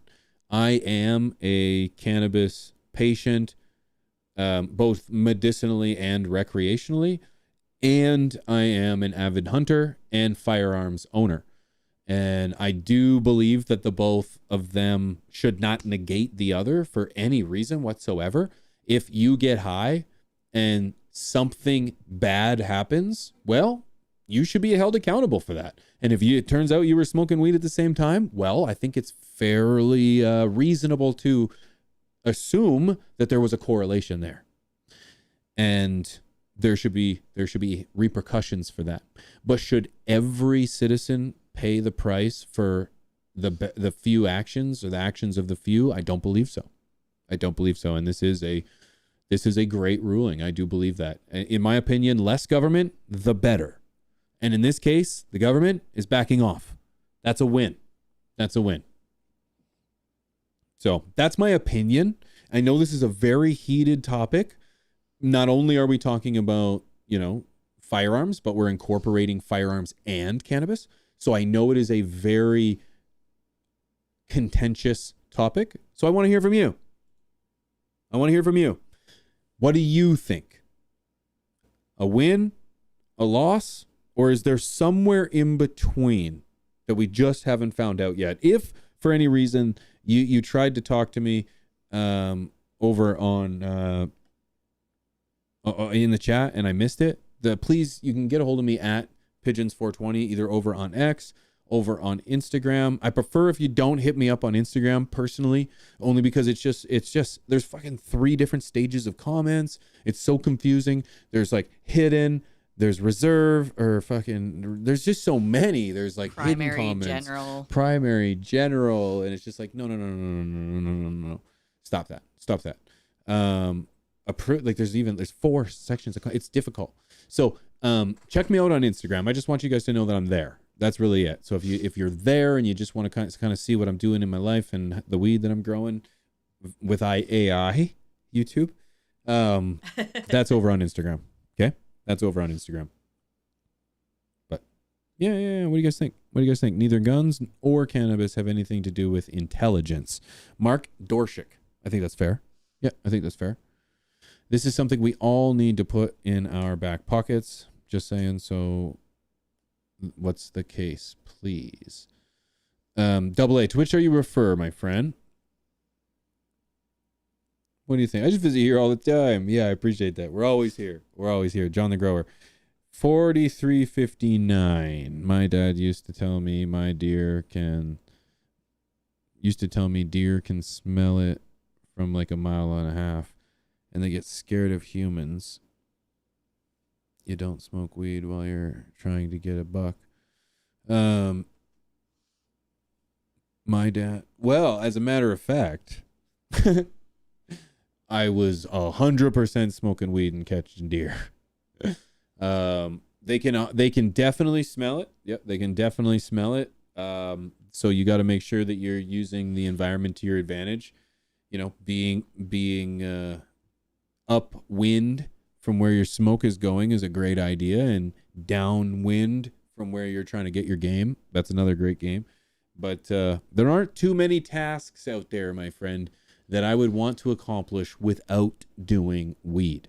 And hunting to me is one of those leisurely it's not only, I would argue it partially a necessity to life. We stocked the freezer for the wintertime with the deer that we had last year. And so that's a lot of money saved. And so out of slight necessity and leisure and sport, you have to enjoy yourself. And so I think that, you have to be responsible. And that's number 1. Knowing your limits, knowing when and when not to, it's number 1. And not being an asshole, I think, is number 2. And not being an asshole is very encompassing. That means being respectful, being diligent, being vigilant, and acting accordingly. We have a lot of hemp fields around here too. Lots of hemp. And there's tons of deer in the hemp fields. Deer love the hemp.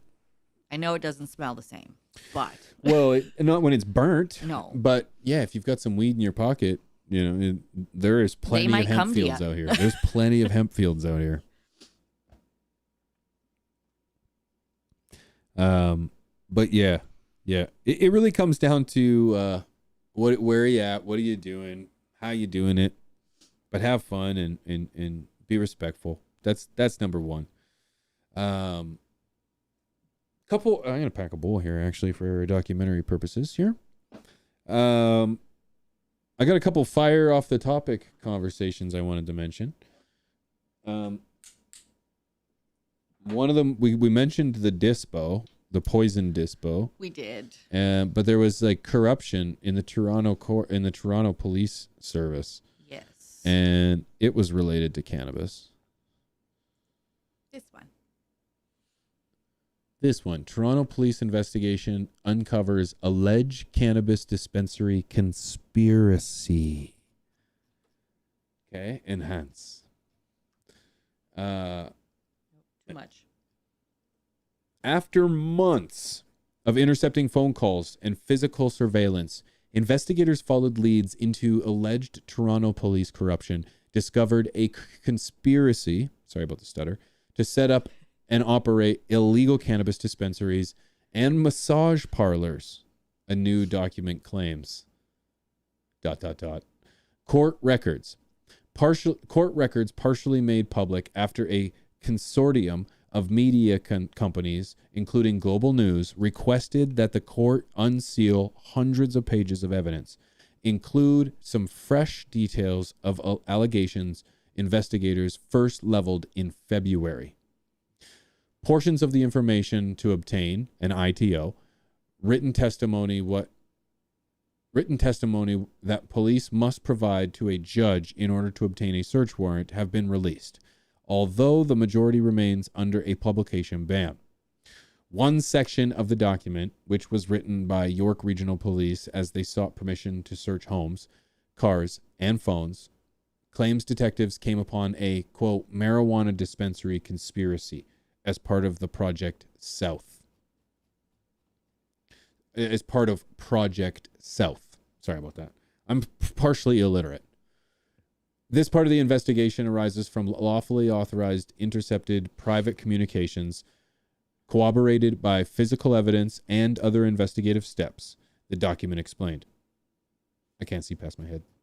Investigators claimed their police corruption investigation, sparked by concerned officers were illegally checking license plates for civilians, had uncovered an organized criminal scheme to establish and operate illegal marijuana dispensaries and massage parlors in Toronto. The details of how the alleged scheme operated and who was involved are all covered by a publication ban that the media consortium is fighting to overturn. In February, York Regional Police Chief Ryan Hogan claimed 4 of the officers arrested as part of the Project South had been taking bribes from a man accused of being a, quote, key figure in a Toronto area criminal network. Go down. The investigation had also identified 4 Toronto police officers in an operation orchestrated by Mr. Brian DeCosta, he said.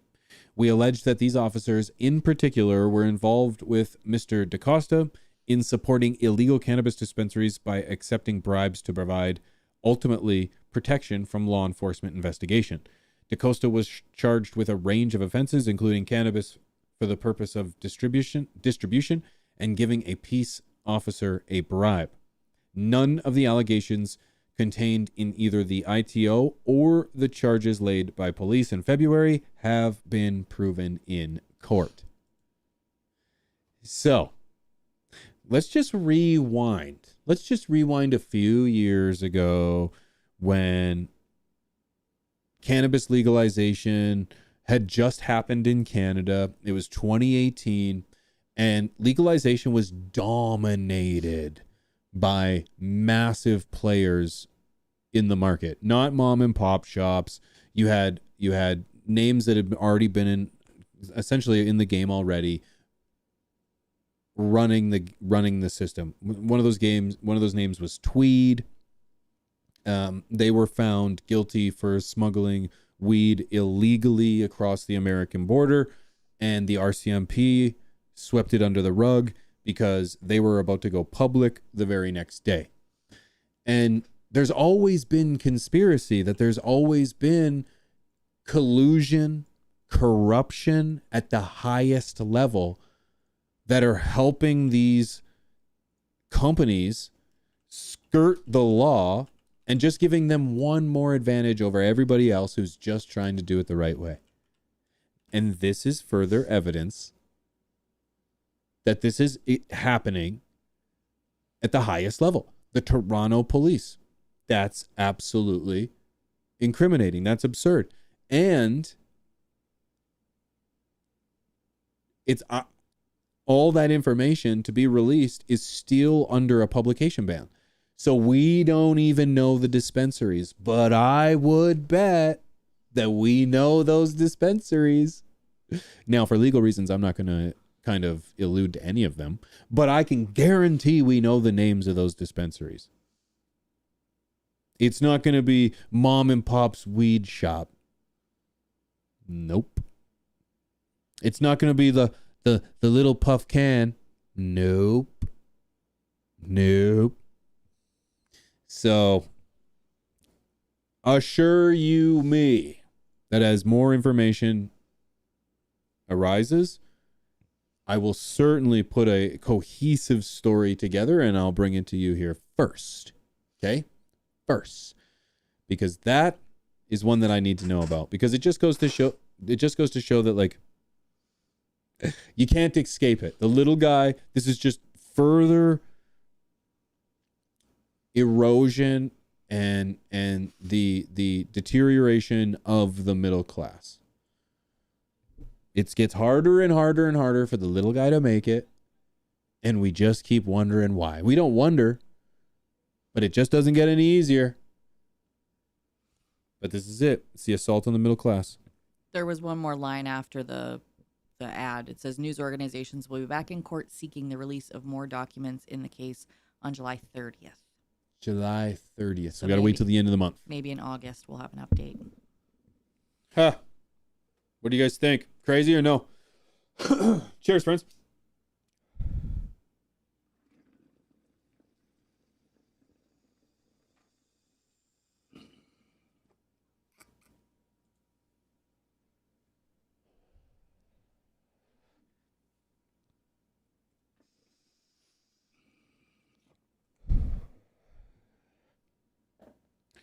Just a reminder that if you are looking to be growing some dank and you need a little help in the garden and you're in between newts, stashnutrients.com. We got you, baby.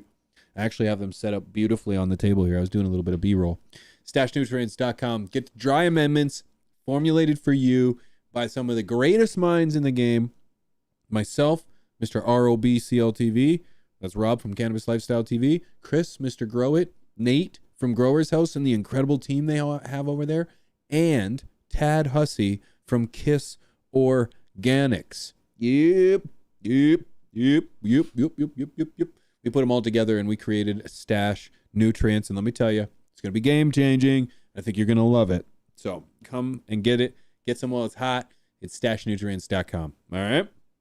Thank you, guys. Actually, as a matter of fact, as I promo that, we are selling out right now. We're in the middle of being sold out. So if you do come across any supply issues, we will certainly have that fixed within the next 2 weeks. Okay? Hallelujah. Hallelujah. Hallelujah. Okay? It's pretty sweet that we are selling out. But Nate and the guys at Growers House and the boys and I, we sat, we chatted, we know about it. And we got new stock coming in no later than 2 weeks. Okay, so 2 weeks if you do come across any bags that are sold out. Okay, it's a great problem to have. Absolutely love that over on Twitch they are throwing the emotes. I love that. I love that. Shout out to everybody on Twitch, man. I appreciate you. Shout out to everybody on YouTube who's watching. Thank you guys for watching. I appreciate you guys, man, for making every Wednesday night at 9 p.m. Central an absolute blast. I got to stress, Please mark it in your calendars. Mrs. P and I are live every single week, 9 p.m. Central on Wednesday. Notifications will not go out. I tried. They won't. So you got to mark it on your calendars. We come back every single week talking about all things nudes, culture, science, health, you name it, consumer, grower, nothing is off the table. I want this to be a space where we can just talk about it all, man. And if there's a story that affects you that you might think that I either glossed over and or missed entirely, at me, okay? At me at Pigeons420 over on X. Or hit me up on Discord. Hit me up on Discord. We've got an incredible family over on Discord. Great community over there, man.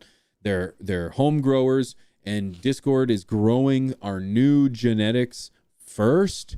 Shout out to everybody who signed up at Swank Genetics and signed up at FromTheStash.com. You got all the latest news first, and you got the next collaboration between Swank Genetics and FTS, which is pretty sweet. Frosted Talks was a great campaign. It was wonderful, and you guys are already seeing number 2. Why are you against mids, P? Fap, I dove into it heavy, dude, right at the very beginning of the show. You're going to love it. I know you will. Let me know what you think.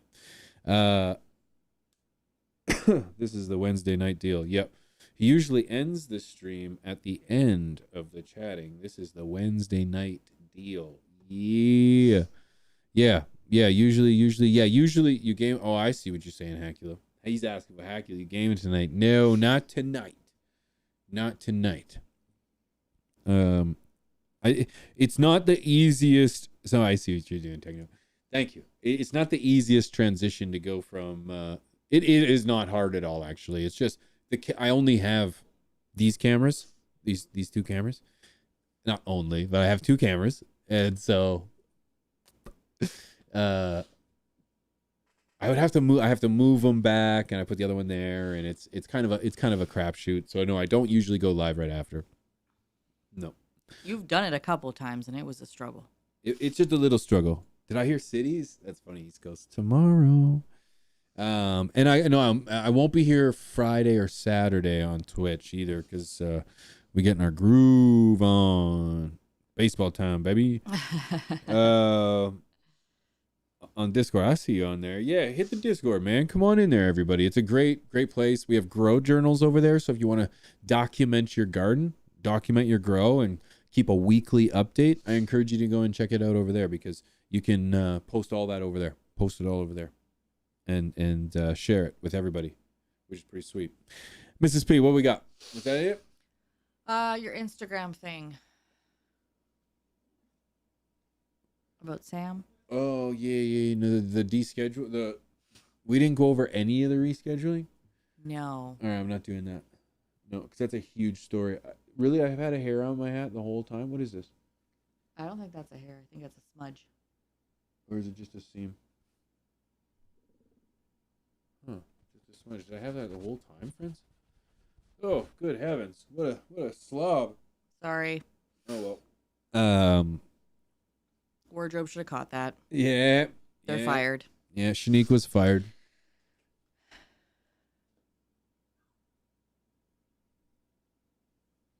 Be nice to her.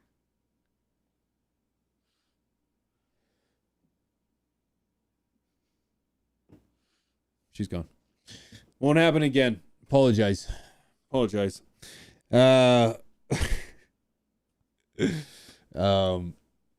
Yeah, so no, that was it. Yeah, no. I was just checking in through my repertoire. Ladies and gentlemen, that is a wrap. That is another T with P. That's the nudes. That's my opinion. I love to share it with you guys. I appreciate your guys' participation.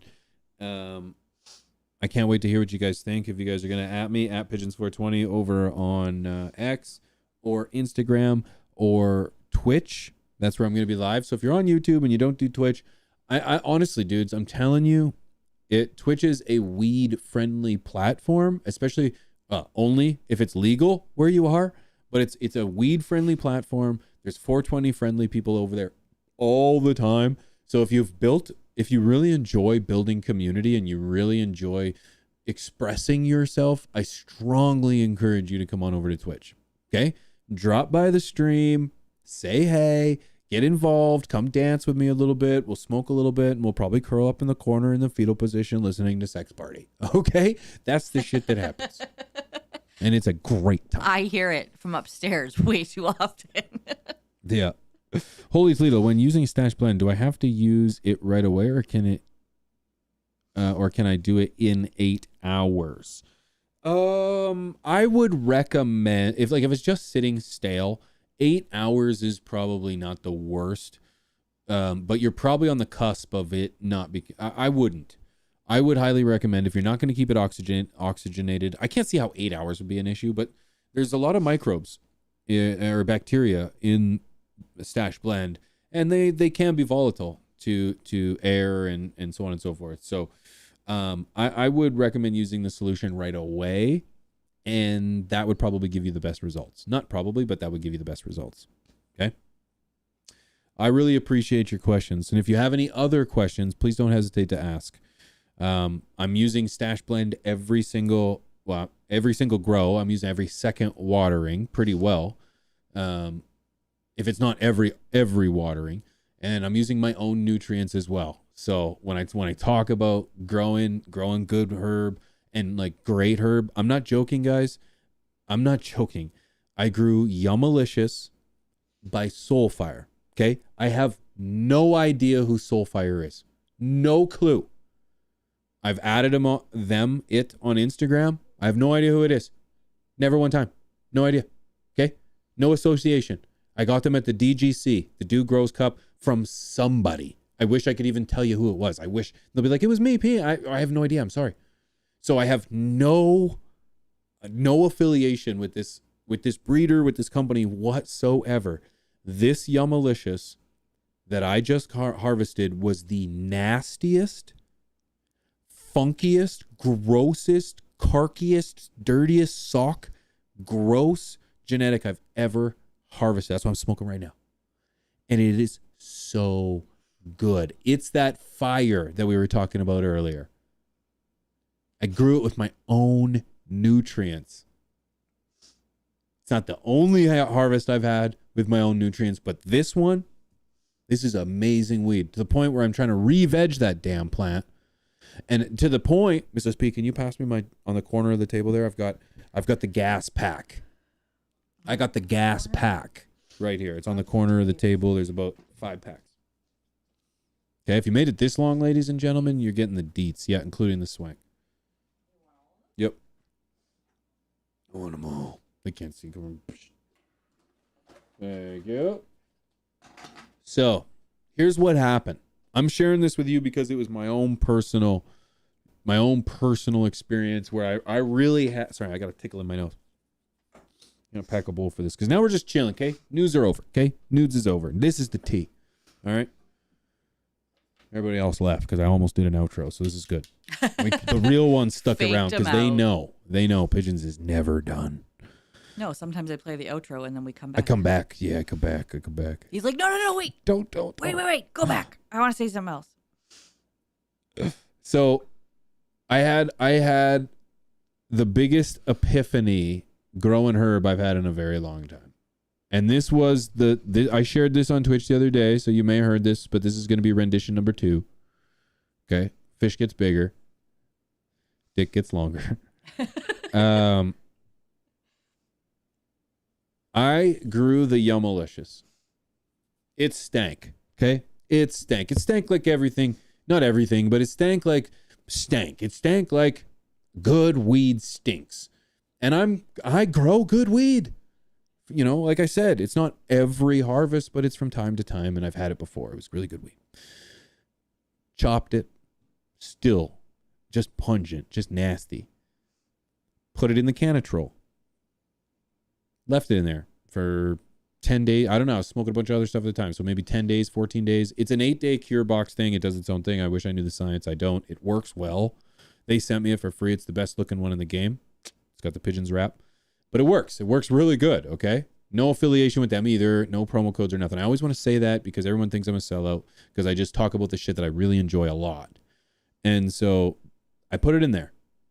And it sat in there for like, it's 14 days, somewhere like that. And every time I opened up the fridge, the Canatrol, it just reeked. And like usually the Canatrol and the V-Cure, when you put the bud in there, it loses its smell.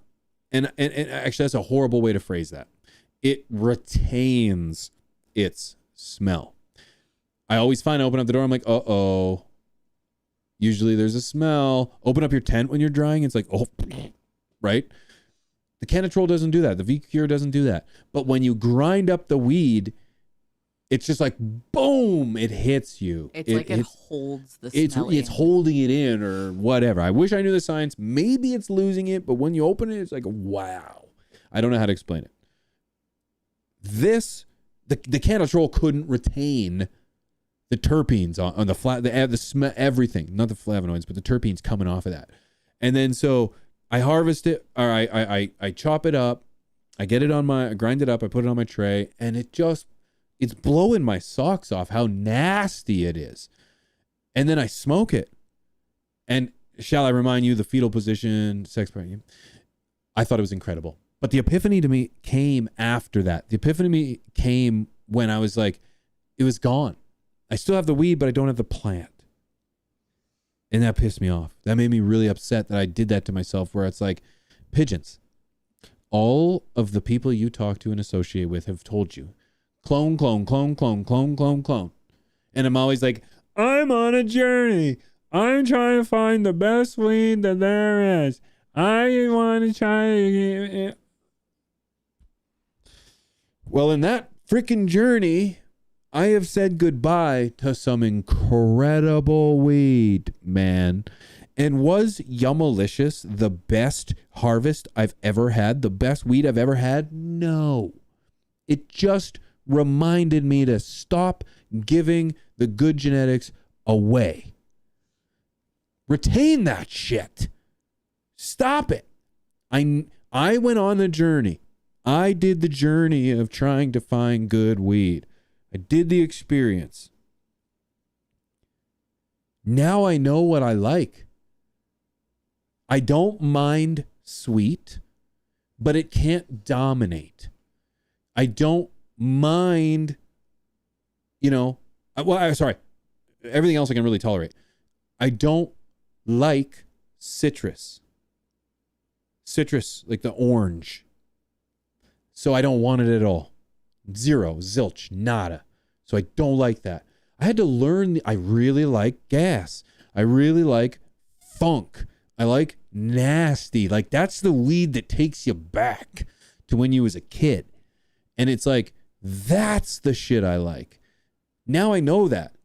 I like the peppers. I like I like the kush. So it's like, if I find those ones and I'm going to keep them. So, okay.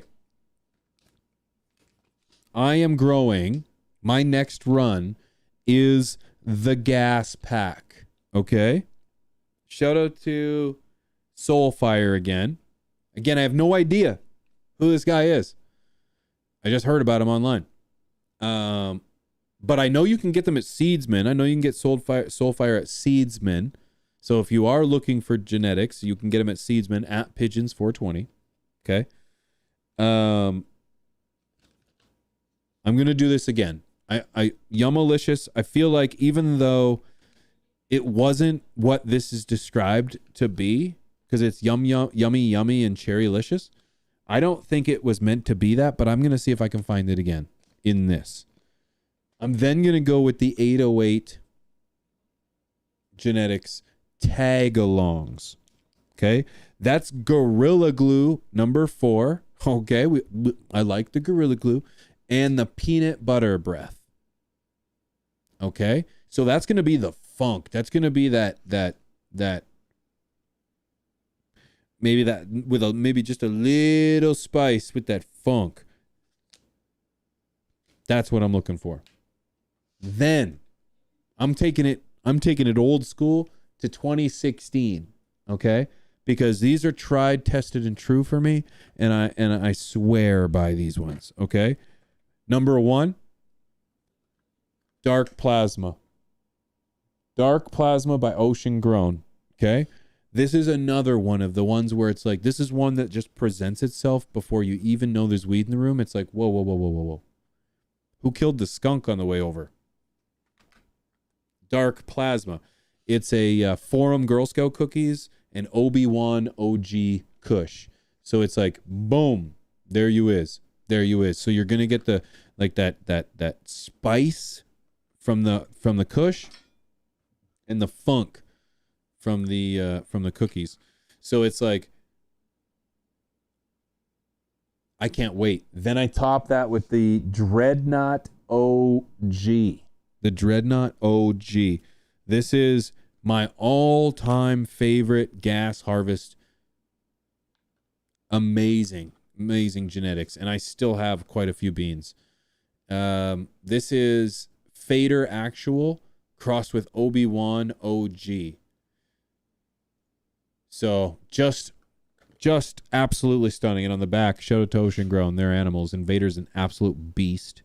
Dreadnought OG is a combination of our Fader Actual, which is Fader OG cross 3, or cut 3, cross 3, and Obi-Wan OG breeding lines. The lineage is composed of classic OG flavors, ranging from earthy to fuel with citrus undertones. The breeder's preferred flavor profile deviates from traditional OG expressions and presents a distinctly lime. Dreadnought OG encourages heavy relaxation while stimulating the mind. Growers can expect to harvest dense trichome-rich flowers around the 10-week period. So, I'm telling you, I know what I am looking for now, and I'm done pissing around. And to top that off, I've got my boy Swank's genetics. He's got the gas pack as well, the gas, and he's got the papaya, GMO papaya, and I've got number 3 and number 7, the highest gas that man has to offer. And if there's anybody that can push me some gas, I know it's Swank, because I've had just incredible flavors from him. And man, I just know what I'm looking for now. And that's the journey I'm going to be on. So, grow good weed, harvest good weed, lose good weed, learn the lesson. Way she goes. So, I'm essentially going, Arden asks, Pigeons, you don't pop whole packs at the same time and hunt for your favorite? No, the hunt that I was on was just a perpetual grow. Like I've good genetics grown well will give you satisfying weed. and I use satisfying very sparingly. Like, you will get great weed grown well with good genetics. That's just the way it goes. I have had the privilege of growing great genetics for a very long time. So I've grown great weed. I've just, and the myriad of flavors, and it's, you know, I've been like, ooh, you know, and it's like, okay, I understand now what speaks to me. But more importantly, I now know that just because it says it's gas doesn't mean it's gas. I literally grew a pack of Soulfire's Yummalicious, which is yummy, and Cherylicious. The description of that is candy and sweet. And it is the nasty, there is nothing sweet. It's very savory, but not an ounce of sweet in there. So I also know that what it says it is doesn't mean you're going to get it. And that's just the expression. And that's phenotypes. So when I'm or phenotypes, that's genotypes. And so when I'm looking across multiple genetics and I'm seeing 2 of these ones, 2 of that one, 2 of this one, 2 of that one, it's like, okay, that's me popping a pack to find the best. It's just a myriad of genetics. And that's why that's why when I find really feel like over the years that one or two that I popped of that genetic, this Yummalicious, for example, I'm a strong believer that was the outlier. That 1 out of 3 was the outlier. Will I find another nasty, gassy, funky, like it was a blend, it was everything, it was great. In that, might not. They might all be sweet now. So that's the gamble you make. That's the gamble you take, sorry. But now that's never going to happen to me again. I am going to clone. That's the lesson. Ladies and gentlemen, that's all the time I have. That is Tea with P. I appreciate you guys for listening to me. Mrs. P works tomorrow, so I don't want to keep her up too late. Okay, I can't pay her enough yet, guys. But hey, 702 Exotics, we're getting there with those donos, man. I appreciate that. And the road to 420 subscribers is happening over on Twitch right now. I don't know the number. Mrs. P, what does it show in the top? Top on the Twitch top, it says subscriber points and then count. No, I have followers, viewers, bit rate. Oh, it's which one are you on? The big monitor? Yeah. Really? Oh. Okay, I don't know. I don't know how many I have. It'll be 290 something. So shout out to everybody that subbed today. I really appreciate you. Shout out to everybody who pulled up in the donos. I appreciate that as well.